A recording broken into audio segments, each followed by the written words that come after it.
जय हिंद दोस्तों, मैं हूं प्रभात। पीसीएस शिक्षा के मंच पे आप तमाम अभ्यर्थियों का हार्दिक अभिनंदन है। चर्चा के मुख्य बिंदु में है वीकली करंट अफेयर्स का ये 4th एडिशन।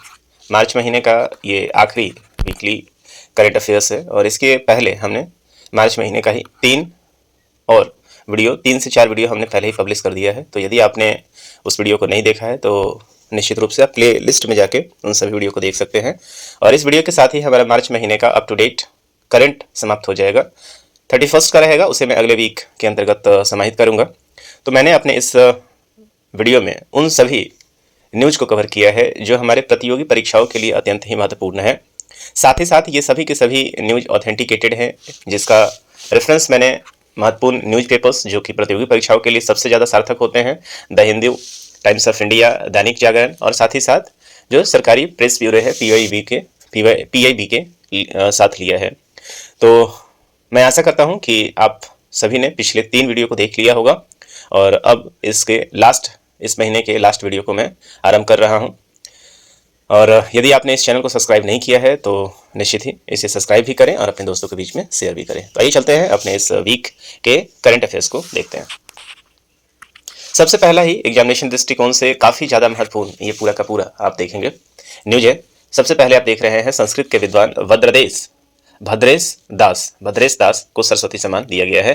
ये सरस्वती सम्मान इन्हें 2024 के लिए दिया गया है। आइए समझते हैं ये हालांकि इसे तो सभी न्यूज़पेपर ने कवर किया है, लेकिन मैंने ये कटिंग दैनिक जागरण से लिया हुआ है, दैनिक जागरण से कटिंग लिया हुआ है। आइए देखते हैं क्या है।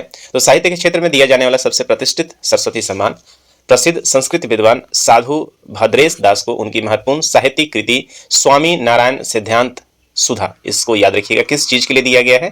तो इनकी सबसे महत्वपूर्ण जो कीर्ति है जिसका नाम है स्वामी नारायण सिद्धांत सुधा के लिए प्रदान किया गया है। यह घोषणा बुधवार को के बिरला फाउंडेशन के निदेशक सुरेश ऋतुपर्णा के द्वारा किया गया था। भद्रेश दास स्वामीनारायण संस्था के शोध संस्थान के अध्यक्ष हैं। उन्होंने आधुनिक युग के भारत की पारंपरिक वैदिक ज्ञान प्रणाली के संरक्षण और संवर्धन में अहम योगदान दिया है। सरस्वती सम्मान के लेखक को 15 लाख रुपए का पुरस्कार दिया जाता है और इस पुरस्कार के निर्णायक मंडल के अध्यक्ष सुप्रीम कोर्ट के सेवानिवृत्त न्यायमूर्ति A.K. सीकरी थे। पूर्व में साधु भद्रेश दास को महोपाध्याय, भास रत्नाकर जैसी अनेक उपाधियों से अलंकृत किया जा चुका है। उन्हें भारतीय दार्शनिक अनुसंधान परिषद द्वारा लाइफ टाइम अचीवमेंट अवार्ड भी प्रदान किया गया है। इसके अतिरिक्त थाईलैंड की शिल्पाकोन यूनिवर्सिटी ने भी उन्हें वेदांत मार्तंड पुरस्कार से सम्मानित किया है। तो देखिए ये तो पूरा का पूरा न्यूज रहा। यहाँ से हमारे पीटी पॉइंट ऑफ व्यू से जो खबर निकल कर आती है, तो सबसे पहला कि ये जो सरस्वती सम्मान दिया गया है, ये सरस्वती सम्मान 2024 के लिए प्रदान किया गया है, नंबर 1। दूसरा चीज है किसके द्वारा दिया जाता है, तो ये के बिरला फाउंडेशन है जिसके द्वारा इन अवार्डों को दिया जाता है। के बिरला फाउंडेशन जो है इनके द्वारा इसे प्रदान किया जाता है। किनको दिया गया है, तो ये संस्कृत के महान विद्वान है, इनका नाम क्या है, साधु भद्रेश दास, जिसको आप यहाँ पे देख पा रहे हैं। इनकी जो कीर्ति है वो कीर्ति क्या है, तो स्वामी नारायण, यहाँ आप देख पा रहे हैं स्वामी नारायण सिद्धांत सुधा, इनके लिए ये दिया गया है। अब आइए थोड़ा सा और भी हम इससे पहले भी जैसे आप देख पा रहे हैं कई सारे अवार्ड इनको मिल चुके हैं, काफी संस्कृत के ये प्रसिद्ध विद्वान हैं। आइए तो सरस्वती सम्मान के बारे में थोड़ा सा और देख लेते हैं, इसका बैकग्राउंड क्या रहा है। तो सरस्वती सम्मान के बिरला फाउंडेशन के द्वारा दिया जाने वाला साहित्य का पुरस्कार है और यह सम्मान प्रतिवर्ष भारतीय संविधान के 8वीं अनुसूची में दर्ज भाषा की उनके लिए प्रकाशित उत्कृष्ट कृति है। ये तो आपको याद होगा कि 22 जो भाषाएं हैं 8वीं अनुसूची में, उसके लिए दिया जाता है। इस सम्मान में शॉल, प्रशस्ति पत्र और प्रतीक चिन्ह के रूप में 15 लाख रुपए का सम्मान राशि दिया जाता है, जो आपने न्यूज में पढ़ा। और सरस्वती सम्मान का यदि बेस देखेंगे तो इसका शुरुआत कब से किया गया था, 1991 से किया गया था। और 1991 में सबसे पहला सरस्वती सम्मान किसे दिया गया था, तो इसे आप कमेंट बॉक्स में बता सकते हैं। हालांकि आप लिख सकते हैं हरिवंश नारायण बच्चन को उनके शुरुआती 4 खंडों के लिए दिया गया था, है ना। तो पहला सरस्वती सम्मान हिंदी के साहित्यकार डॉक्टर हरिवंश राय बच्चन को उनकी 4 खंडों की आत्मकथा के लिए दिया गया था। तो आप देख सकते हैं 1991 से दिया जा रहा है। लोकेशन दिल्ली है, दिल्ली में दिया जाता है। 15 लाख रुपए का इनाम है। और अभी इसके पहले देखें 2021 में जो दिया गया था वो राम दलस मिश्रा को दिया गया था। उनकी जो पोएट्री थी, कविता थी, मैं तो यहाँ हूँ, और ये हिंदी भाषा में पोएट्री थी, हिंदी के लिए दिया गया था। 2022 का शिव शंकरी को दिया गया था, जिनकी रचना थी सूर्य वामसम, तो ये तमिल भाषा में था। और जो 2023 जो इसके ठीक पहले दिया गया था वो किस चीज के लिए था, तो ये प्रभा वर्मा जी को दिया गया था और उनको ये एक मलयालम नोबल था उनके लिए ये प्रदान किया गया था। और अभी तक कुल मिला के 33 अवार्ड जो है वो दिए जा चुके हैं। मतलब ये जो है सरस्वती सम्मान का ये 34वां अवार्ड था जो अभी अभी हम लोगों ने, तो 34th जो अवार्ड है जो कि 2024 के लिए दिया गया है वो साधु भद्रेश दास को दिया गया है। इस बात को आपने याद रखिएगा। और ये ऐसा टॉपिक है जिसमें आप देखेंगे, इसी वीडियो में हम आगे ज्ञानपीठ के बारे में पढ़ेंगे जो कि सर्वोच्च अवार्ड है। तो ज्ञानपीठ के बाद आप देखेंगे कि साहित्य अवार्ड की चर्चा हम लोग पहले ही कर चुके हैं। इसके अलावा आप देखें सरस्वती सम्मान, व्यास सम्मान, ये सब कुछ ऐसे अवार्ड है जो लगातार आपकी परीक्षाओं में बने रहते हैं। चलते हैं अगले न्यूज की तरफ। दूसरा न्यूज आ रहा है, टीबी मुक्त भारत के लिए तैयार हुआ मजबूत आधार, पीएम मोदी का ये स्टेटमेंट आया हुआ है। और ये किस लिए स्टेटमेंट है तो आपको याद रखना चाहिए कि 24 मार्च जो है वो विश्व टीबी दिवस के रूप में मनाया जाता है। तो 24 मार्च जो है विश्व टीबी दिवस के रूप में मनाया जाता है। और टीबी जो है भारत के लिए काफ़ी ज़्यादा खतरनाक बीमारी है। और ये सबसे ज़्यादा आप देखेंगे विश्व में सबसे ज़्यादा टीबी का केस यदि कहीं है तो भारत में है। इसी को लेकर ही पूरा का पूरा आर्टिकल आया था। आइए समझते हैं क्या है आर्टिकल में। तो प्रधानमंत्री ने कहा है कि 100 दिवसीय सघन अभियान ने टीबी मुक्त भारत के लिए मजबूत आधार तैयार किया है। प्रधानमंत्री ने एक्स पर एक पोस्ट में लिखा है कि टीबी के खिलाफ भारत की लड़ाई में उल्लेखनीय प्रगति देखने को मिली है। भारत जहां इस वर्ष दुनिया का सबसे घातक संक्रामक टीबी को खत्म करने का लक्ष्य लेकर चल रहा है, वहीं प्रधानमंत्री ने बुधवार को देश में टीबी के खिलाफ लड़ाई को मजबूत करने के प्रयासरत लोगों की सराहना भी की है। प्रधानमंत्री ने एक्स पर एक पोस्ट कहा है कि मैं उन सभी का सराहना करता हूं जो टीबी के खिलाफ लड़ रहे हैं। तो ये पूरा का पूरा एक कहानी इन्होंने बताया हुआ है। यहाँ पे सबसे बड़ी बात जानने को है, भारत को लक्ष्य वैश्विक लक्ष्य से 5 साल पहले यानी 2025 तक टीबी को खत्म करना रखा है। और इस लक्ष्य में हासिल करने के लिए स्वास्थ्य मंत्रालय ने पिछले साल दिसंबर में 100 दिनों का एक गहन टीबी मुक्त अभियान शुरू किया था। तो देखते हैं यहाँ पे सबसे पहला ये है कि आपके लिए जानने के बाद पीटी पॉइंट ऑफ व्यू से यहाँ से क्या फैक्ट निकल कर आ रहा है। सबसे पहला बात ये जान लें कि जो 24 मार्च है ये विश्व टीबी दिवस के रूप में मनाया जाता है, पहली चीज। दूसरी चीज ये है कि पूरी दुनिया में देखेंगे, पूरी दुनिया को टीबी मुक्त करने का जो लक्ष्य रखा गया है वो 2030 के लिए रखा गया है वर्ल्ड लेवल पे, जो कि WHO ने इसको डिसाइड किया है। भारत ने इससे 5 साल पहले मतलब 2025 जो है, इसी 25 में भारत ने अपने आप को टीबी मुक्त करने का लक्ष्य रखा हुआ है। और इसी के लिए आप देख रहे हैं कि लगातार ही टीबी से रिलेटेड जो है वो टीबी जीतेगा, टीबी हारेगा देश जीतेगा, ये सब स्लोगन्स आपको सुनने को मिल रहे हैं। और पूरी दुनिया में आप देखेंगे कि पूरी दुनिया में सबसे ज़्यादा केस जो है वो टीबी का वो भारत में ही है। इसलिए पूरा का पूरा आर्टिकल आया हुआ है। तो आपके पीटी पॉइंट ऑफ व्यू से बस इतना ही है। और इसी को लेकर भारत ने 100 दिन पहले एक कार्यक्रम चलाया था जो कि सघन टीबी अभियान था, टीबी मुक्त भारत इसका नाम था। और इसके 100 दिन पूरे हो चुके हैं। तो इससे यहाँ से ज़्यादा और भी क्वेश्चन आपसे नहीं पूछा जाएगा। इसको टीबी को ट्यूबरक्लोसिस कहते हैं। सुप्रीम कोर्ट का एक महत्वपूर्ण जजमेंट आया है। देखिए क्या है, पेड़ों को काटना इंसान की हत्या से भी ज़्यादा गंभीर मामला है। सुप्रीम कोर्ट का ये स्टेटमेंट आया है। तो ये पर्यावरण वाले चैप्टर से आप इसको जोड़ सकते हैं और ये देख सकता है कि काफ़ी इंपॉर्टेंट ये डिसीजन है। आने वाले समय में एक लैंडमार्क जजमेंट बन सकता है। देखते हैं क्या है पूरा का पूरा मामला। तो शीर्ष अदालत ने ताजमहल परिक्षेत्र में पेड़ काटने पर लगाया प्रति पेड़ 1 लाख रुपए का जुर्माना। और इससे पहले इस तरह का स्ट्रिक्ट एक्शन कभी देखने को नहीं मिला था। तो मामला ये कहाँ पे है, आइए समझते हैं। सुप्रीम कोर्ट ने कहा है कि बड़ी संख्या में पेड़ को काटना मनुष्य की हत्या से भी गंभीर मामला है। न्यायालय ने अवैध रूप से काटे गए प्रत्येक पेड़ के लिए एक व्यक्ति पर 1 लाख रुपए का जुर्माना लगाया है। यहाँ जस्टिस अभय एस औका और उज्जवल भुइया की पीठ ने यह टिप्पणी उस व्यक्ति की याचिका को खारिज करते हुए कि जिसमें संरक्षित ताजमहल परिक्षेत्र में 454 पेड़ काटे हुए थे। तो इन्होंने कहा क्या है, सबसे आप इसको जब जीएस का पेपर देख रहे हैं या यदि मेंस लिख रहे हैं तो आप इसको एनवायरमेंट वाले सेक्शन के साथ जोड़ सकते हैं। पूरा का पूरा मामला देख लीजिए। शीर्ष अदालत ने कहा था कि पर्यावरण मामले में कोई दया नहीं होनी चाहिए और बड़ी संख्या में पेड़ों का काटना किसी इंसान की हत्या से भी जघन्य अपराध है। बिना अनुमति काटे गए 454 पेड़ों से जो हरित क्षेत्र था, उस तरह का हरित क्षेत्र फिर से उत्पन्न करने में कम से कम 100 वर्ष लगेंगे। और अदालत ने केंद्रीय अधिकार प्राप्त समिति को यह रिपोर्ट स्वीकार कर ली है जिसमें शिवशंकर अग्रवाल नामक एक व्यक्ति द्वारा मथुरा वृंदावन में डालमिया फर्म के द्वारा 454 पेड़ काटने के लिए प्रति पेड़ 1 लाख रुपए का जुर्माना यहाँ पे सिफारिश किया हुआ था। अब देखिए यहाँ पे पूरा का पूरा मामला जो है, इस मामले में आप स्पष्ट रूप से कह सकते हैं, यदि आप जिस्ट इसका देखेंगे तो इस जिस्ट में ये कहा गया है कि इसके बाद एनजीटी का भी स्टेटमेंट आपको देखने को मिल जाएगा, नेशनल ग्रीन ट्रिब्यूनल का भी स्टेटमेंट देखने को आएगा।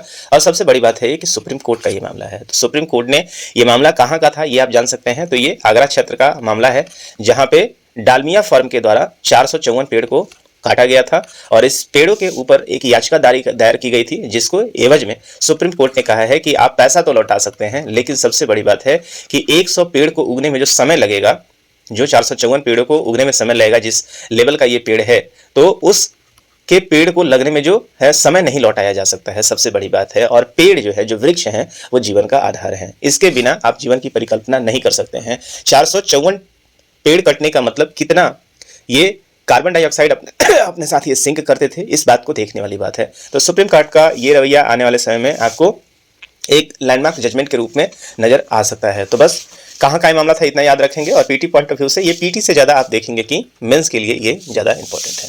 चलिए, तो ये बन सकता है क्वेश्चन की प्रति पेड़ कितने लाख का जुर्माना सुप्रीम कोर्ट ने आरोपित किया था, इससे ज़्यादा क्वेश्चन आपसे नहीं पूछे जाएंगे। चलिए अगले को देखते हैं। रामनवमी पर मोदी रामेश्वरम जाएंगे और पंबन ब्रिज का उद्घाटन करेंगे।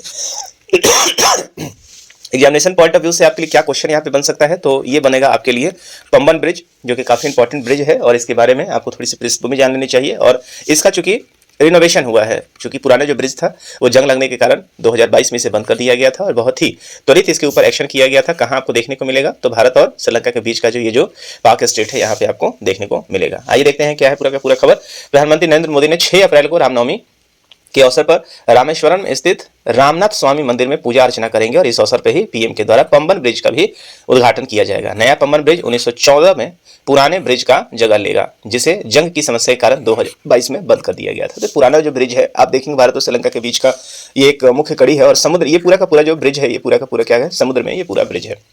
1914 में इसका निर्माण कर दिया गया था और अपने सिख काल के दौरान इसका निर्माण किया गया था। और चूंकि ये समुद्र में है, जिसके कारण आप देखेंगे कि इस पे जो कोरोजन एक्शन है काफ़ी तेजी से होता है और 100 साल इसके पूरे हो भी चुके थे, जिसके कारण पुराना ब्रिज बंद हो चुका था और इसके जगह पे अब नया ब्रिज जो है वो बनकर तैयार है, जिसका यहाँ पे प्रधानमंत्री के द्वारा उद्घाटन किया जाएगा। आइए देखते हैं पूरा का पूरा जो है वो, यह पुल 2.5 किलोमीटर से ज़्यादा लंबा है, 2.5 किलोमीटर से ज़्यादा लंबा है और इसे रेल विकास निगम लिमिटेड के द्वारा बनाया गया है। 535 करोड़ रुपए की लागत से इसे तैयार किया गया है। आइए देखते हैं थोड़ा सा और इसके ऊपर क्या जानकारी निकल कर आ रहा है। तो आप देख सकते हैं ये पूरा का पूरा जो है, तो नए पंबन ब्रिज में क्या क्या खास है, तो निर्माण से पूरी तरह स्टील से ढका हुआ ब्रिज है। ये देख रहे हैं पूरा समुद्र के बीचों बीच ये निकलता है, तेज हवाओं समुद्री लहरों से झेलने में सक्षम है और 75 किलोमीटर की स्पीड से भी इस पे ट्रेन जो है वो जा सकती है। तो क्या है पूरा का पूरा खबर, 6 अप्रैल को पीएम के द्वारा उद्घाटन किया जाएगा और रामनाथपुरम को रामेश्वरम द्वीप से ये जुड़ेगा। कहाँ से जुड़ेगा, इस बात को याद रखेंगे, रामनाथपुरम को रामेश्वरम द्वीप से जुड़ेगा। 535 करोड़ रुपए का इसके ऊपर खर्च आया है। प्रधानमंत्री के द्वारा ताम्रम रामेश्वरम के बीच में नई ट्रेन सेवा को इसके साथ ही हरी झंडी दिखाई जाएगी। 26 मार्च 2025 को दक्षिण रेलवे महाप्रबंधक RN सिंह ने पुल का निरीक्षण किया था और पुल के केंद्रीय भाग का परीक्षण पहले ही पूरा कर लिया गया है। जो पुराना ब्रिज था उसे 1914 में बनाया गया था और ये कोरोजन के कारण जो है वो ये खराब हो चुका था। तो ये पूरा का पूरा न्यूज है। पंबन ब्रिज कहाँ पे है, किसे ये जोड़ता है, कब उद्घाटन किया गया है, कितनी इसकी लंबाई है, ये सारी चीजें आपके एग्जामिनेशन के लिए बन सकता है। दूसरी चीज है कि एक वर्टिकल ब्रिज है जिसे सेपरेट किया जा सकता है। आगे देखते हैं एक और इकोनॉमी की तरफ से न्यूज है। बैंक अकाउंट में 4 नॉमिनी वाला विधेयक राष्ट्र में भी पारित। तो आप देखिए राज्यसभा, यहाँ राष्ट्र कहने का मतलब जो है वो राज्यसभा से है। तो लोकसभा ने दिसंबर 2024 में ही बैंकिंग कानून संशोधन विधेयक, तो बैंकों में रिनोवेशन के लिए पुराने जो रूल है उसके ऊपर अब नया विधेयक को लाया था और नया विधेयक अब पारित कर दिया गया है। देखिए क्या है, तो इस विधेयक में जो बदलाव किया गया है, किसी व्यक्ति के पर्याप्त हित शब्द को फिर से परिभाषित किया गया है और करने से संबंधित सीमा को मौजूद 5 लाख रुपए से बढ़ाकर 2 करोड़ रुपए करने की मांग की गई है। तो यहाँ आप देख सकते हैं और लगभग 6 दशक पहले जो ये राशि तय की गई थी उसमें बदलाव किया जाएगा। 10 वर्ष, इसमें आप देखें कि एक और है, इस विधेयक में सहकारी बैंकों में निदेशकों के कार्यकाल को 8 वर्ष से बढ़ाकर 10 वर्ष करने का भी प्रावधान किया गया है, ताकि इसे संविधान के 97वें अमेंडमेंट 2011 के अनुरूप बनाया जा सके। तो देखिए बहुत सारे इसमें इसके ऊपर डिटेल, जब बैंकिंग का कोई आएगा वहां हम इस चीज को देख लेंगे। तत्काल आप ये समझ लें कि बैंकिंग से रिलेटेड ये पूरा का पूरा आर्टिकल है और बैंकिंग के कई सारे रूलों में बदलाव किया गया है। और जो सबसे बड़ा जो रूल यहाँ पे है कि अभी तक जो हम लोग नॉमिनी भरते थे बैंक में अपने अकाउंट में, उस नॉमिनी में मुख्य रूप से एक ही ऑप्शन हुआ करता था, लेकिन अब यहाँ पे 4 ऑप्शन दे दिए गए हैं। बाकी इसके बीच में पूरा का पूरा जो डिटेल न्यूज आएगा तो वहाँ हम लोग इसकी चर्चा करेंगे। आगे देखते हैं, लघु फिल्म दूध गंगा विलेज डाइंग लाइफलाइन को पहला पुरस्कार मिला गया है। तो कहाँ दिया गया है, तो ये देख लीजिएगा, ये मानवाधिकार आयोग के द्वारा ये पुरस्कार दिया गया है। राष्ट्रीय मानवाधिकार आयोग ने बुधवार को 2024 के मानवाधिकारों पर लघु फिल्मों की प्रतियोगिता में 7 सर्वश्रेष्ठ फिल्मों को पुरस्कृत किया है और इंजीनियर अब्दुल राशिद भट्ट की ये फिल्म है जिसका नाम है दूध गंगा विलेज डाइंग लाइफलाइन को पहला पुरस्कार यहाँ पे दिया गया है। इस फिल्म इस बात पर चिंता जताती है कि कैसे दूध गंगा नदी के विभिन्न अपशिष्टों के प्रवाहित होने से यह प्रदूषित हुई है और घाटी के लोगों की भलाई के लिए इसमें जीर्णोद्धार की आवश्यकता है। यह फिल्म अंग्रेजी, हिंदी और उर्दू में है तथा फिल्म के सारे शीर्षक अंग्रेजी में है। NHRC ने देश भर में कुल 303 प्रविष्टियां प्राप्त हुई थी। तो बस इससे ज्यादा जानने की जरूरत नहीं है कि ये किसके दिया गया था। सबसे इंपॉर्टेंट ये है कि NHRC के द्वारा गया था, नेशनल हेल्थ मानवाधिकार हेल्थ कमीशन के द्वारा इसको दिया गया था और फिल्म का जो नाम है वो है आपका दूध गंगा विलेज डाइंग लाइफलाइन पुरस्कार। इससे ज्यादा आपके लिए एग्जामिनेशन में क्वेश्चन नहीं बनेगा। आगे चलते हैं। अगला है, अगले वित्त वर्ष में 6.5% की दर से बढ़ेगी भारतीय आर्थिकी। मतलब ये किसका है रेटिंग? तो S&P ग्लोबल रेटिंग्स का है। S&P जो है ग्लोबल भारत के जो इकोनॉमी है उसका इन्होंने 2025-26 के लिए आप देखेंगे कि इसके लिए रेटिंग जारी किया है, और रेटिंग में कहा गया है कि भारत जो अगला वित्तीय वर्ष है उसमें जो भारत का ग्रोथ रेट रहेगा वो 6.5% रहेगा। इस बात को आपको ध्यान रखना चाहिए। तो S&P ने इसके पहले जो अनुमान दिया गया था उस अनुमान में इन्होंने 6.7% प्रेडिक्ट किया था, और RBI का भी यदि आप अनुमान देखेंगे तो लगभग 6.5 से 6.7 के बीच में ही अनुमान है। और लगातार ये लंबे समय तक भारत जो है 6.5% के ग्रोथ को अचीव कर रहा है। हालांकि इसके पहले ग्रोथ 7.4 भी था, लेकिन अभी थोड़ा सा लगभग अपने अनुमानित से 1% जो है वो कम चल रहा है। यहाँ से आपके एग्जामिनेशन पॉइंट ऑफ व्यू से सिर्फ एक ही चीज़ बनता है कि प्रेडिक्टेड रेट जो है वो क्या रहेगा। तो यहाँ पे S&P के द्वारा 6.5% अनुमान लगाया गया है।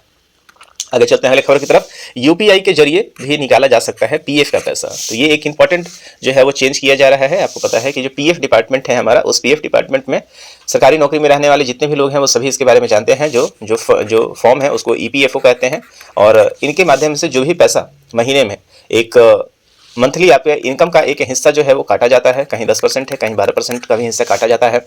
तो आपके इनकम के कहीं 6% का भी है। और यदि आप प्राइवेट फॉर्म की बात करेंगे तो जितना ही प्राइवेट फॉर्म मतलब सेमी प्राइवेट फॉर्म जितना आप कटाते हैं उतना ही गवर्नमेंट देती है।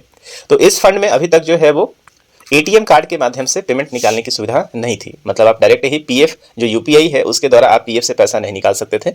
लेकिन अब सरकार नया जो प्रोविजन है वो लेकर आ रही है। उस प्रोविजन में सरकार कह रही है कि 1 लाख रुपए तक के दावों के लिए कर सकेंगे आवेदन। जनरली आपको PF से जो पैसा निकालना होता है तो उसके लिए आवेदन करना होता है PFO को, और उसके कुछ समय बाद आपको ये पेमेंट मिलता है। लेकिन सरकार यहाँ से इसे कह रही है कि मई से इसे लागू किया जाएगा, और आपके PF का लगभग 1 लाख रुपये जो है 1 लाख रुपये तक आप UPI के माध्यम से सीधा ही निकाल पाएंगे। गिग वर्कर्स को मिलेगा 5 लाख रुपये का हेल्थ इंश्योरेंस। तो गिग वर्कर्स क्या होते हैं इस चीज़ को भी जान लें। तो जो हमारे लिए जितने भी हमारे जो वर्कर जैसे जोमेटो वालों को आप देख रहे हैं जिनको सामाजिक सुरक्षा नहीं होती है बेसिकली, तो ये सारे के सारे जो हैं ऐसे लोग गिग वर्कर्स के अंदर आते हैं। मतलब सरकारी इनके ऊपर कोई हाथ नहीं होता है, और ये आज यहाँ काम कर रहे हैं कल वहाँ काम, मतलब निश्चितता इनकी नहीं होती है। और ऐसे ही लोगों की संख्या आज देखेंगे कि आज में तो गैर संगठन आप जिसको कहेंगे ना कि ये एक गैर संगठन के रूप में काम कर रहे होते हैं, ऐसे लोग को गिग वर्कर्स कहा जाता है। और इनकी संख्या आज देखेंगे पूरे भारत में काफ़ी ज़्यादा है। इनके ऊपर किसी भी तरह का सामाजिक कवर जो नहीं था, लेकिन अब सरकार ने इसके ऊपर, हालांकि आप लोगों ने देखा होगा कि राजस्थान ने इसके ऊपर बिल लाया हुआ है गिग वर्कर्स के लिए, और अब जो है सरकार सेंट्रल रूप से अब इसके ऊपर काम करने जा रही है, और उनके लिए 5 लाख रुपये का हेल्थ इंश्योरेंस जो है वो करने का प्रयास सरकार कर रही है। आगे चलते हैं।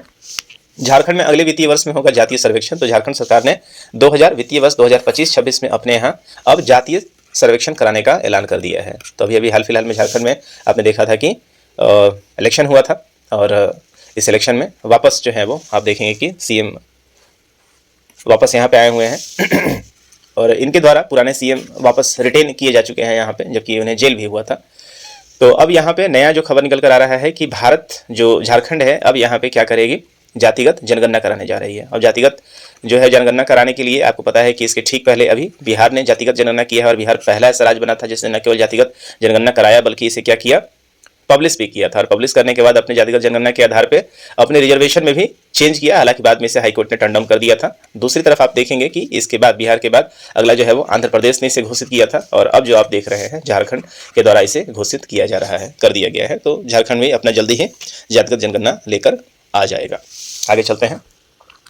भारतीय सेना को जल्द मिलेगी 800 किलोमीटर मारक क्षमता वाली ब्रह्मोस मिसाइलें। तो ब्रह्मोस मिसाइल आपको पता है कि ये किसका है, भारत और रसिया का जो है वो जॉइंट वेंचर है, और इसका भारत में ही निर्माण अभी हो रहा है।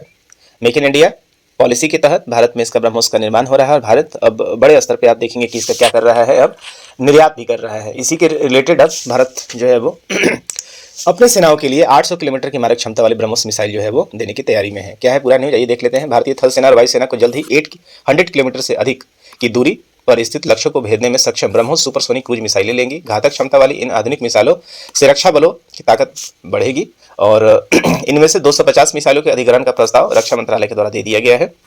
पहले इन मिसाइलों की मारक क्षमता कितनी थी, 300 किलोमीटर के आसपास हुआ करती थी, लेकिन अब इनकी क्षमता में काफ़ी वृद्धि कर दी गई है, और ये 800 किलोमीटर तक के लक्ष्य को भेदने में सक्षम है।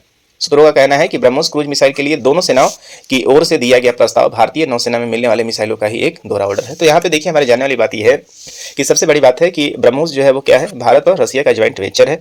और ये किस तरीके का मिसाइल है, तो ब्रह्मोस जो है वो एक सुपरसोनिक क्रूज मिसाइल है। इस बात को आप याद रखेंगे, सुपरसोनिक क्रूज मिसाइल है। क्रूज मिसाइल वैसे मिसाइल होते हैं जिसको ग्राउंड से लॉन्च करने के बाद जो है वो अभी अर्थ के एटमॉस्फेयर में ही रह के सीधा ही अर्थ के पैरेलल चलते हुए अपने टारगेट को अचीव करते हैं। और ये अभी तक का दुनिया का सबसे तेज जो है वो क्रूज मिसाइल है। इस बात को भी आप याद रखेंगे, जिसे भारत और रसिया के द्वारा बनाया गया। अभी हाल फिलहाल में भारत ने इसको फिलीपींस को भी एक्सपोर्ट किया था और लगातार इसके ऊपर एक्सपोर्ट के लिए बातें चल ही रही हैं। तो यहाँ पे सबसे इंपॉर्टेंट जो बात है कि अभी तक जो सुपरसोनिक, जो ब्रह्मोस सुपरसोनिक की मिसाइल की जो स्पीड थी वो रेंज जो थी वो 300 किलोमीटर हुआ करती थी, लेकिन अब इसको बढ़ाकर कितना कर दिया गया है, 800 किलोमीटर कर दिया है। तो अगला जो ब्रह्मोस अभी सेना को मिलेगी वो उसका रेंज जो है वो 800 किलोमीटर तक हो जाएगा। यही ब्रह्मोस मिसाइल है जो गलती से लॉन्च हो गया था और जाकर कहाँ गिरा था, पाकिस्तान में। हालांकि उसमें वॉरहेड नहीं था, जिसको लेकर आपने देखा हुआ है काफ़ी सारे इशूज भी क्रिएट हुए थे। आगे चलते हैं। भारत को दक्षिण अफ्रीका से मिली है महात्मा गांधी से संबंधित कलाकृतियाँ। तो आपको पता है कि एक लंबे समय तक हमारे राष्ट्रपिता महात्मा गांधी सबसे पहले साउथ अफ्रीका में ही जाकर अपने सभी सत्य अहिंसा जो वेपन है उसको उन्होंने प्रूव किया हुआ था। और 1893 से लेकर 1914 के बीच में जो गांधी जी हैं वो कहाँ रहे थे, वो दक्षिण अफ्रीका में ही रहे थे। और 1904 ईस्वी में दक्षिण अफ्रीका के डरबन के पास फिनिक्स सेटलमेंट का इन्होंने स्थापना किया था। तो अभी इसके ऊपर न्यूज इसलिए आया है क्योंकि अब दक्षिण अफ्रीका ने वहाँ जो फिनिक्स सेटलमेंट था वहाँ से जो भी इनकी महत्वपूर्ण कलाकृतियाँ हैं उसको भारत सरकार को इन्होंने लौटा दिया है। इसलिए पूरा का पूरा जो है वो न्यूज जो है इंपॉर्टेंट है। और महात्मा गांधी के जीवन में जो दक्षिण अफ्रीका है वो सबसे ज़्यादा महत्व रखता है। कारण यह है कि उन्होंने सत्य अहिंसा जैसे जो महत्वपूर्ण इनके जो हथियार थे उनको सबसे पहले साउथ अफ्रीका में ही इन्होंने प्रयोग किया था और उसमें सफलता पाई थी, जिसके कारण महात्मा गांधी को एक विशिष्ट पहचान मिली थी और उसी के आधार पर वो भारत में भी आकर सफल हो पाए थे। आइए आगे बढ़ते हैं। प्रचंड प्रहार में दिखा भारतीय सेना का पराक्रम। तो ये प्रचंड जो प्रहार है अभी हाल फिलहाल में ही भारतीय सेना के द्वारा ट्राई सर्विसेज के द्वारा इसको आयोजित किया गया था। तो ये एक क्या है कि एक कंबाइंड एक्सरसाइज है, कंबाइंड, जिसमें एयरफोर्स, आर्मी और नेवी ये तीनों ने ही इसमें हिस्सा लिया था। तो ये त्रिसेवा एकीकृत बहु क्षेत्रीय अभ्यास पूर्वी क्षेत्र के अरुणाचल प्रदेश में इसे आयोजित किया गया था और जिसका नाम क्या रखा गया था, प्रचंड प्रहार। अधिकारियों के अनुसार इस अभ्यास का नाम प्रचंड प्रहार रखा गया था, जो कि 25 से 27 मार्च के बीच तक इसको आयोजित किया गया है। और भारतीय सेना, भारतीय वायुसेना और भारतीय सशस्त्र बलों ने संयुक्त अभ्यास इसके साथ किया था। इसमें नेवी नहीं था, सशस्त्र सेना तीनों, नेवी का नाम इसमें नहीं है। तो जो पैरामिलिट्री फोर्सेज हैं उन्होंने इसमें हिस्सा लिया था। और इस पूरे युद्ध का आप देखेंगे कि जो उद्देश्य था, एक तो अपने लोगों के बीच में कोऑर्डिनेशन करना। इसमें भारतीय सेना, वायुसेना और सशस्त्र बलों ने अरुणाचल के ऊंचाई वाले क्षेत्रों में संयुक्त अभ्यास किया है। और चूंकि चाइना के साथ ये बॉर्डर जुड़ा हुआ है तो अपने बॉर्डर के आसपास जो है कोऑर्डिनेशन के साथ एक्सरसाइज को लॉन्च करने का अभी सेना ने अभ्यास किया है। तो नाम बस याद रखेंगे कि क्या है। तो प्रचंड प्रहार जो है वो अभी हाल फिलहाल में अरुणाचल प्रदेश में इसका आयोजन किया गया था। इससे ज़्यादा आपसे क्वेश्चन यहाँ नहीं पूछा जाएगा। आगे देखते हैं। हरियाणा ने दूसरी बार जीती है टीम चैंपियनशिप। तो क्या है, अभी हाल फिलहाल में ही आप देखे हैं कि खेलो इंडिया पैरा गेम्स का आयोजन किया गया था और खेलो इंडिया पैरा गेम्स का भी समापन हो चुका है। और इसमें हरियाणा ने 34 गोल्ड हासिल किया है और 104 पदक जीतकर लगातार दूसरी बार टीम चैंपियनशिप अपने नाम कर ली है। तो इस बात को आप याद रखेंगे कि अभी हाल फिलहाल में अभी आप देखेंगे कि दिल्ली में इसका आयोजन किया गया था, जो खेलो इंडिया पैरा गेम्स था। खेल के प्रोत्साहन के लिए खेलो इंडिया हर स्तर पर कराया जा रहा है, चाहे आप यूनिवर्सिटी स्तर पर हो, नॉर्मल हो। और इसका जो मुख्य उद्देश्य है वो ओलंपिक के लिए, जो अंतर्राष्ट्रीय स्तर का जो ओलंपिक है उसके लिए अपने खिलाड़ियों को तैयार करना है। इसके फर्स्ट पोजीशन पे इस बार कौन रहा है, तो फर्स्ट पोजीशन पे हरियाणा रहा है। सेकंड पोजीशन पे आप देखेंगे 28 गोल्ड के साथ कौन रहा है, तमिलनाडु रहा है। और उत्तर प्रदेश 23 स्वर्ण सहित 14 पदकों के साथ तीसरे स्थान पर रहा है। तो इस बात को आप याद रखेंगे। फर्स्ट पे पहला पोजीशन हरियाणा का रहा है, दूसरा पोजीशन यहाँ पे तमिलनाडु का रहा है और तीसरा प्रतिशत जो है वो क्या है, उत्तर प्रदेश का रहा है। इसमें आप देखेंगे हरियाणा जो है वो 34 गोल्ड है और कुल मेडल की संख्या है 104। उसके साथ आप देखेंगे तमिलनाडु के पास 28 गोल्ड है और इनके साथ 74 इन्होंने पदक जीता है। और उत्तर प्रदेश ने 23 गोल्ड जीता है और कुल जो पदकों की संख्या है ये 64 है। तो इस बात को आप याद रखेंगे। जो पैरा एथलीट है, मुख्य रूप से पैरा एथलीट को प्रमोट करने के लिए इससे शुरुआत किया गया है। आपको याद आ रहा होगा कि भारत गुजरात में अभी इसके ऊपर क्या बन रहा है, पैरा एथलीटों के लिए लगभग 10 स्टेडियम्स का जो है वो काम भी शुरू होने वाला है। और भारत आने वाले समय में आप देखेंगे कि 2036 तक भारत संभव है कि ओलंपिक का भी मेजबानी करे। तो इस मामले में लगातार भारत आगे बढ़ रहा है। अपने देश में इस खेलो इंडिया गेम्स के माध्यम से खेलों को बढ़ावा दिया जा रहा है। आगे बढ़ते हैं। भूकंप प्रभावित म्यांमार ने भारत में चलाया ऑपरेशन ब्रह्मा। तो ये काफ़ी इंपॉर्टेंट है और most important news of the week आप कह सकते हैं। कारण इसका ये है कि ये न्यूज आपको लगभग हर एग्जाम में देखने को मिल जाएगा। अभी हुआ क्या है कि अभी हाल फिलहाल में ही जो यहाँ पे गृह युद्ध पहले से ही चल रहा था म्यांमार में, जो कि हमारा पड़ोसी देश है। और म्यांमार के साथ अभी आप देखेंगे कि शुक्रवार को 7.7 तीव्रता वाला भयावह भूकंप आया था और इस भूकंप में अभी तक जो जानकारी मिला है लगभग 10,000 लोगों से भी ज़्यादा की मौत हो चुकी है। और इन लोगों को स्वास्थ्य सुविधा मुहैया कराने के लिए, फूड मुहैया कराने के लिए भारत ने सबसे पहले त्वरित काम किया है। और पड़ोसी देश के नाते भारत में अपने एक्ट ईस्ट पॉलिसी के अंतर्गत सबसे पहले भारत वहां पर रिस्पॉन्डर के रूप में पहुंचा है और भारत म्यांमार में अपनी सहायता को सबसे पहले पहुंचाने के लिए ऑपरेशन ब्रह्मा को लॉन्च कर दिया गया है। तो इस बात को आप याद रखेंगे जो हमारे लिए सबसे इंपॉर्टेंट है वो क्या हो जाएगा। तो ऑपरेशन ब्रह्मा जो है वो किसके लिए लॉन्च किया गया है और इसके अंतर्गत वायुसेना के माध्यम से यहाँ पे आप देखेंगे चार्ली 17 जो हमारा एयरक्राफ्ट है, ट्रांसपोर्ट एयरक्राफ्ट है, उसके माध्यम से 15 टन से ज़्यादा राहत सामग्री यहाँ पे पहुँचा दिया गया है। तो याद रखेंगे ऑपरेशन ब्रह्मा किससे संबंधित है, तो म्यांमार में रिलीफ से संबंधित आप याद रखेंगे। 2029 तक 3 लाख करोड़ का रक्षा उत्पादन करेगा भारत। तो भारत अभी देखेंगे रक्षा के क्षेत्र में लगातार अभी आत्मनिर्भर बनने का प्रयास कर रहा है और लगातार ही इस क्षेत्र में आगे बढ़ते हुए अब इन्होंने जो टारगेट रखा है 2029 तक 3 लाख करोड़ का रक्षा उत्पादन करने का टारगेट रखा है। तो भारत सरकार के द्वारा 2029 तक रक्षा उत्पादन को बढ़ाकर 3 लाख करोड़ पहुंचाने का लक्ष्य रखा गया है और 50,000 करोड़ रुपए की रक्षा सामग्री का निर्यात यहाँ पे किया जा रहा है। और ये जानकारी किसके द्वारा दी गई है, रक्षा मंत्रालय के लिए। इसके लेकर आप देखेंगे प्रतिवर्ष 50,000 करोड़ रुपए का माल निर्यात का लक्ष्य रखा गया है और 32.5% की दर से यहाँ निर्यात हमारा बढ़ रहा है। तो एक आंकड़ा भी इसके ऊपर आया हुआ है अभी हाल फिलहाल में, जो दैनिक जागरण है आपको पता है कि फैक्ट रिलीज करता है। जरा आप देखें यहाँ पे, तो भारत का जो रक्षा विभाग है, मतलब स्पेशली निर्यात का विभाग हो, कैसे आगे बढ़ रहा है जरा देखें यहाँ पे। 2017 में आप देख रहे हैं 1522 करोड़ का कुल मिला के जो है वो हमारे पास निर्यात था और आज 17 के बाद हमारा क्या हो रहा है 2025 है और यहाँ पे देख रहे हैं कि 23,000 करोड़ जो है वो हमारा 2025 में ही लगातार भारत का क्या है अनुमानित है। तो भारत इस क्षेत्र में लगातार तेजी से बढ़ रहा है और अब जो है हमारे पास इसका लक्ष्य जो है वो क्या रखा गया है 29,000 करोड़ तक रखा गया है। तो इस बात को भी आप याद रखेंगे। इसरो को सेमी क्रायोजेनिक इंजन बनाने में सफलता मिल गई है। मोस्ट इंपॉर्टेंट ये न्यूज है एविएशन के जो हमारा पूरा का पूरा इसरो का एक बहुत ही ज़बरदस्त ये सफलता है।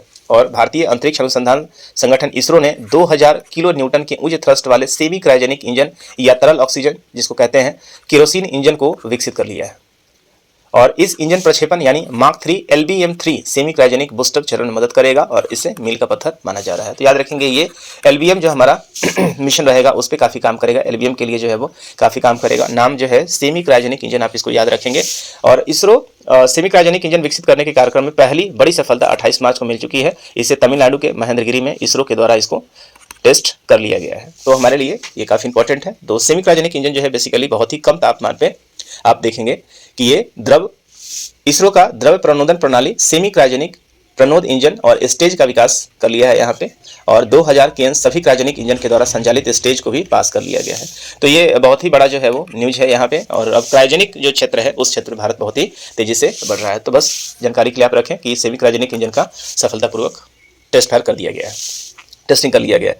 भारत को अब नए वित्त सचिव मिल गए हैं, ये सामने आपको दिख रहे हैं जो अजय सेठ हैं। तो कैबिनेट की नियुक्ति समिति ने उनकी नियुक्ति को मंजूरी दे दी है। वित्त मंत्रालय के द्वारा परंपरा के अनुसार विभिन्न विभागों में तैनात सचिव में से सबसे वरिष्ठ सचिव को वित्त सचिव नियुक्त किया जाता है और अभी ये इसलिए इनका नाम सामने आया है क्योंकि तुहिन कांत पांडे जो कि अभी थे, इन्हें सेबी का चेयरमैन बना दिया गया है। और अभी जो नए भारत के जो नए वित्त सचिव हैं वो क्या है, अजय सेठ हैं। आपको पता है कि 1 रुपये का जो नोट होता है उसके ऊपर जो है वो वित्त सचिव का ही साइन होता है। बस जानकारी के लिए आप रखें वित्त सचिव।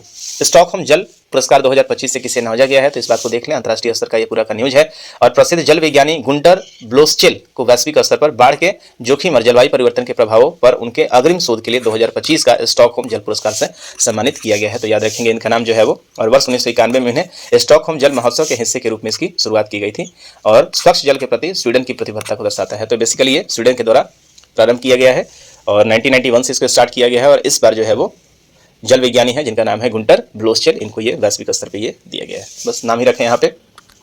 पंजाब विधानसभा में सांकेतिक भाषा के ऊपर पंजाब भारत का पहला राज्य बन गया है जिसने अपनी विधानसभा की कार्यवाही का प्रसारण सांकेतिक भाषा में किया है। तो सांकेतिक भाषा आपको पता है कि 2018 में हर साल 23 सितंबर को सांकेतिक भाषा दिवस मनाया जा रहा है। मतलब वैसे जो लोग जो बेसिकली सुन नहीं सकते, जो मूक बधिर हैं, तो मूक बधिर हैं, उनके लिए ये जो सेशन है वो लाया गया था और ऐसा करने वाला जो पंजाब है वो पहला राज्य बन गया है। दिव्यांग व्यक्तियों के अधिकार RPWD अधिनियम 2016 की धारा 40 के तहत सरकार को दिव्यांगजनों के लिए संचार प्रणाली सुलभ कराने का प्रावधान किया गया है और इसके तहत ये कदम जो है वो पंजाब ने पहली बार उठाया है। तो आपसे क्वेश्चन बन सकता है कि हाल फिलहाल में ही किस विधानसभा में सांकेतिक भाषा का प्रयोग किया है, और ये पहली बार हुआ है, इसलिए खबर आपके लिए इंपॉर्टेंट हो गया है। आगे देखते हैं। विनोद कुमार शुक्ल को ज्ञानपीठ पुरस्कार से सम्मानित किया गया है। आपको पता है कि ज्ञानपीठ जो पुरस्कार है वो साहित्य के क्षेत्र में मिलने वाला, या आप इसको भारत का नोबेल भी कह सकते हैं, साहित्य के क्षेत्र में मिलने वाला सबसे सर्वोच्च पुरस्कार होता है। और इस बार प्रसिद्ध हिंदी साहित्यकार विनोद कुमार शुक्ल को वर्ष 2024 में 59वें ज्ञानपीठ पुरस्कार से सम्मानित कर दिया गया है। और यह पहली बार है कि किसी छत्तीसगढ़ के किसी साहित्यकार को यह सर्वोच्च सम्मान दिया गया है। ज्ञानपीठ पुरस्कार भारत के सर्वोच्च साहित्यिक सम्मान में से एक है। सर्वोच्च साहित्य एक नहीं, यह सर्वोच्च साहित्यिक सम्मान है और जो भारतीय भाषाओं में उत्कृष्ट साहित्य सृजन के लिए दिया जाता है। इसे भारतीय ज्ञानपीठ ट्रस्ट के द्वारा दिया जाता है और इसकी स्थापना साहित्य प्रेमी उद्योगपति शाह शांति प्रसाद जैन और उनकी पत्नी रामेश्वरी देवी जैन के द्वारा की गई थी। याद रखिएगा कि 59वां जो ज्ञानपीठ पुरस्कार है किसे दिया गया है, तो ये विनोद कुमार शुक्ल को दिया गया है। तो साहित्य की श्रेणी में लगभग सारे अवार्ड की घोषणा कर दी गई है। इसके पहले साहित्य को दिया गया था साहित्य अकादमी अवार्ड, उसके बाद आपने देख लिया है सरस्वती अवार्ड, और एक अब अवार्ड जो शायद अगला घोषित होगा कौन रहेगा आपका, तो व्यास अवार्ड सामने आएगा।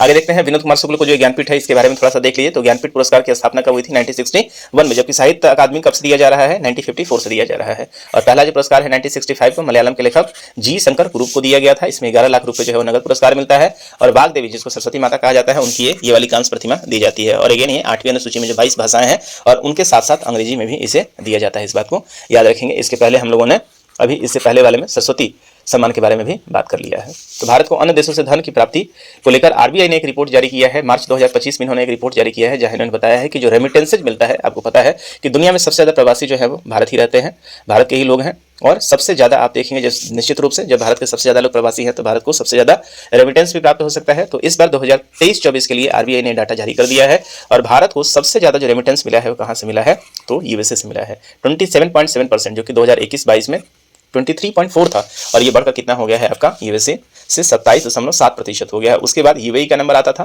फिर यूके है। तो इस पे देखिएगा एक बड़े स्तर पे आपको चेंज देखने को मिल रहा है। सबसे ज्यादा रेमिटेंस जो इससे पहले हमें प्राप्त होता था वो प्राप्त होता था बेसिकली खाड़ी देशों से, गल्फ कंट्री से, लेकिन अब इसमें चेंज आया है। सबसे ज्यादा लोग भी जो है कहाँ रह रहे हैं, अब संयुक्त राज्य अमेरिका में रह रहे हैं। इससे एक जो सबसे बड़ा परिचायक जो आपको हिंट मिल रहा होगा वो हिंट ये मिल रहा है कि भारत के लोग जो हैं अब स्किल्ड हो रहे हैं, क्योंकि ज़्यादा स्किल्ड हो रहे हैं और ये स्किल बढ़ने के साथ साथ कहाँ जाकर काम कर रहे हैं, यूएसए जैसे देशों में इनका आकर्षण बढ़ रहा है। तो टॉप 3 जो कंट्री है इसका नाम याद रखिएगा, यूएसए, यूएई और यूके, मतलब यू सीरीज है कंप्लीट रूप से, और उसके बाद बाकी के देश हैं। आगे चलते हैं। भारत ने जीता पुरुष और महिला कबड्डी विश्व कप 2025। तो इस बार विश्व कप का जो आयोजन है, कबड्डी विश्व कप का आयोजन कहाँ किया गया था? यूपी में किया गया था और पहला ऐसा टाइम है जब इसका आयोजन एशिया से बाहर किया गया था। एक बार फिर से भारत ने विश्व कप में अपना जलवा दिखाया है और भारत ने मेल एंड फीमेल दोनों ही वर्गों में कबड्डी का चैंपियनशिप जीत लिया है। तो 2025 स्थान कहाँ था? ये वॉल्वरहैम्पटन इंग्लैंड में था और ये पहली बार एशिया के बाहर इस टूर्नामेंट का आयोजन किया गया था। इसमें जो उप विजेता रहा है दोनों ही वर्गों में कौन रहा है? इंग्लैंड रहा है। और इससे पहले आप देखेंगे, इससे पहला जो वर्ल्ड कप हुआ था 2019 में हुआ था, जो कि मलेशिया में किया गया था। वहां भी भारत के पुरुष और महिला दोनों ने ही इस वर्ल्ड कप में जीत हासिल किया था। एमएसएमई के मापदंडों में भी परिवर्तन किया गया है। आपको पता है कि हाल फिलहाल में एमएसएमई को लेकर चर्चा भी हुआ था अभी बजट में, और यहाँ पे अब परिवर्तन भी कर दिया गया है। आप देखें जरा, तो माइक्रो, स्मॉल और मीडियम के डिफिनेशन में थोड़ा सा चेंज किया गया है। तो आप देखेंगे कि पूर्व जो पहले का मापदंड मशीनरी में निवेश को लेकर जो मापदंड था पहले 1 करोड़ था, अब उसे बढ़ाकर 2.5 करोड़ किया गया है। 10 करोड़ को बढ़ाकर 25 किया गया है और 50 करोड़ को बढ़ाकर 125 किया गया है। वहीं यदि टर्नओवर की बात करें तो 5 करोड़ को बढ़ाकर 10, 50 करोड़ को बढ़ाकर 100 और 250 को बढ़ाकर कितना कर दिया गया है? 500 करोड़ अब कर दिया गया है। तो और आखिरी एक और न्यूज यहाँ पे देख लें, तो त्रिभुवन सहकारी विश्वविद्यालय 2025 की घोषणा कर दी गई है। तो ये पहला, भारत का पहला सहकारी विश्वविद्यालय बनने जा रहा है और पहली बार आप देखेंगे 3 फरवरी 2025 को लोकसभा में त्रिभुवन सहकारी विश्वविद्यालय विधेयक 2025 को पेश किया गया था। अब ये चूंकि पास हो चुका है, तो ये पहला सहकारी विश्वविद्यालय जो है वो कहाँ बनने जा रहा है? तो ये गुजरात के आनंद में बनने जा रहा है। इस बात को भी याद रखेंगे। तो आनंद जो जगह है, यहीं से आपको देखेंगे कि अमूल की शुरुआत हुई थी, जिसके मुख्य रूप से संस्थापक जो है वो वर्गीस कुरियन को माना जाता है और फ्लड रेवोल्यूशन के जनक के रूप में भी इनको माना जाता है। 26 नवंबर जो है वो भारत में क्या है? दूध दिवस के रूप में मनाया जाता है। और वहीं आप देखेंगे कि ये पूरा जो सहकारी व्यवस्था है, उस व्यवस्था की शुरुआत भारत में किसके द्वारा की गई थी? तो त्रिभुवन दास पटेल के द्वारा की गई थी, जो मुख्य रूप से आप देखेंगे कि अमूल के संस्थापक भी माने जाते हैं। तो भारत में सहकारी आंदोलन के जनक जो है त्रिभुवन दास है, और जो कि 22 अक्टूबर 1903 से लेकर 3 जून 1994 तक थे, और उन्हीं के नाम पे आप देखेंगे कि ये त्रिभुवन सहकारी विश्वविद्यालय जो है वो खोला जा रहा है। कहाँ खोला जाएगा? तो गुजरात के आनंद, चूंकि भारत का पहला है तो काफी इंपॉर्टेंट बन जाता है। उसका देखें आप, ब्रिक्स में जो नया मेंबर जुड़ने जा रहा है वो अब कौन से मेंबर बने हैं? तो इंडोनेशिया जो है वो अब एनडीबी का नवा सदस्य बन जाएगा। इस बात को आप याद रखेंगे। इंडोनेशिया जो है वो ब्रिक्स का अब नया सदस्य बनने जा रहा है। 6 जनवरी 2025 को ये ब्रिक्स का 10वां पूर्ण सदस्य भी बन जाएगा। इस बात को आप याद रखेंगे। इसके पहले 4 अन्य देशों को जोड़ा गया था ब्रिक्स में। ब्रिक्स में पहले कितने थे? 5 देश हुआ करते थे, और इसके पहले 4 अन्य देश को भी जोड़ा गया था। इसमें जो संस्थापक देश में देखिए ब्राजील, रूस, भारत, चीन और साउथ अफ्रीका थे। उसके बाद आप देखेंगे नए देश बांग्लादेश, संयुक्त अरब अमीरात, मिस्र जो है वो जुड़े थे। और वर्तमान में आप देखेंगे कि कुल सदस्य जो है वो 8 है और इंडोनेशिया जो है वो 9वां सदस्य। किसके लिए है? तो ये एनडीबी के लिए, नेशनल डेवलपमेंट बैंक के लिए है। इस बात को आप याद रखेंगे। एनडीबी की बात यहाँ पे की जा रही है। वहीं यदि ब्रिक्स की बात करेंगे, जो ब्रिक्स पूरा संगठन है, उसमें इंडोनेशिया के आने के बाद जो है संख्या हो जाएगी 10। इसके पहले 4 अन्य देशों को जोड़ा गया। आप लगातार देख रहे हैं। तो 4 अन्य देश किसे जोड़ा गया था उसको आप कमेंट बॉक्स में निश्चित रूप से बताएंगे। तो जो हमारे लिए न्यूज निकल कर आ रहा है ब्रिक्स, तो इसकी 2001 में इसकी संकल्पना लाई गई थी जिम ओ नील के द्वारा। फिर बाद में आप देखेंगे इसमें विस्तार होता चला गया और अभी जो है इसमें संख्या 10 तक पहुंच गई है। और इसकी घोषणा किसके द्वारा की गई है? तो इंडोनेशिया के खुद राष्ट्रपति के द्वारा इसकी घोषणा की गई है। तो इस तरीके से हम लोगों ने अब मार्च महीने के एक ही वीडियो में, मतलब हम लोगों ने पूरा न्यूज कंटेंट जो है वो कवर कर लिया है। और इसी के साथ जो है हम अपने इस वीडियो को यहीं पे विराम देते हैं। अब इसके बाद हम लोग मिलेंगे आपसे अगले वीडियो में। यदि आपको पूरा का पूरा सेशन जो है ये अच्छा लगा होगा तो आप निश्चित रूप से इसके लिए आप कमेंट करें, अपने दोस्तों के बीच में शेयर करें और सब्सक्राइब जरूर कर लें ताकि आपको समय से इसका नोटिफिकेशन मिलता रहे। तो चलिए मिलेंगे हम आपसे अगले वीडियो में, जहां हम लोग अप्रैल के पहले वीक के बारे में चर्चा करेंगे। यदि आप पूरे मार्च महीने के महत्वपूर्ण करंट अफेयर्स को देखना चाहते हैं तो इनके प्लेलिस्ट में जाकर ये 4-5 जो वीडियो हैं उसको जरूर देख लीजिए। तो तब तक के लिए अपने वीडियो को यहीं पे देते हैं विराम। मिलेंगे आपसे अगले में। Stay tune. दिस इज प्रभात। चलते हैं। जय हिंद।